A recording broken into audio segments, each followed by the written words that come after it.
Amma si danda'ametti dachee kanarra lama jiraattu akka ofii keetiitti jiraattu. Namni yoo akka ofii isaatiitti jiraate gaariidha. Akka baluun sirbaan morma nama jallise dallakki. Kargitan kolfin. Namni naannoo kee jiru hundumtuu fira keessatti fakkaatanii lakki. Ollaan kee hunduu fira sitti fakkaatin.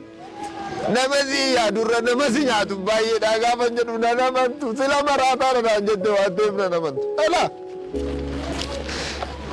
namni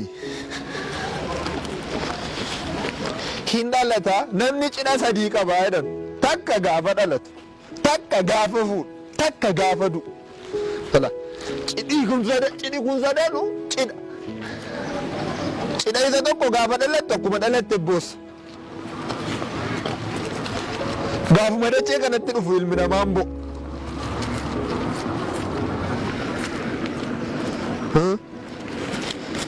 Cidha isa tokko immoo namatu wal ga'ee firoomee cidhoomsa. Cidhi inni tokko yookaan hallaatti si nyaata yookaan ni awwaalamta. Ta'us gaduu sadanuu cidha. Dhuguma moo namummaa isaa guddaa wayidha malee isaati hojjaa isaa guddaadha malee hojjaa isaa dheeraadha malee sammuun isaa kan daa'ima ta'e baay'eetu jira ka xiqqaate. Xiqqachuu qofaa miti kabar.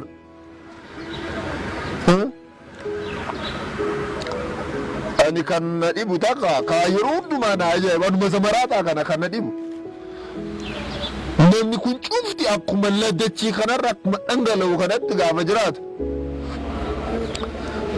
akka duriin ta'a jedha garuu akka durii miti akka ammaa kana iyyuu ta'uun itti ulfaati. Akki duriidha wal jaallachuu qaba akki duriidha walii wajjin jiraachuu qaba akki duriidha harka wal fuudhaa qaba akki duriidha waliif jiraachuu qaba akki ammaa wal nyaachuu qaba akki ammaadha wal jibbuu qaba akki ammaa wal tuffachuu qaba akki ammaa wal kabajan qabdu. Namni durii waanuma inni beeku yoo gaafatan ka isarra beeku yoo jiraate ofii isaatiin dubbatu kanarra beeku sun ganda baabaluu jiraate achi deemi jedha. Kaarraa garuu ka beeku miti kan beekne illee akkasuma dhangalaasuu barbaada. Mee barri kun amma bara gaariidhaare bara gaangeen nan dhalaa natti qabaa gamanatti alaaktu bara kurupheen laman dhalaa asiif achi maraattu bara harragaan gaarii jiruudhaan gadi maafan hin maraadhu kanan hin maraanne eenyuutu maraatare. Bara bofti baalleen ba'uuf ka'e bara joobirri lukkuu meedacheerra asiif achi deeme bara joobirri lukkuu michoome. Laafan hin maraadhu kaan hin maraanne eenyuudha reka maraatu.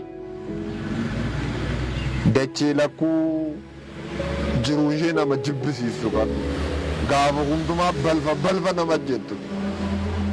Bara gade bara namni dhugaa balfi. Maa akkam bara Oromoo hiyyeessi baay'eetti bara namni harka isaa keessaa fuudhee waliif hiixachuu lagate bara hundumtuu dhagaa walirra kaa'uuf jooru nama lafarra kaa'u lagate bara namni teessumaaf wal fixu bara gadi bagan maraan baga.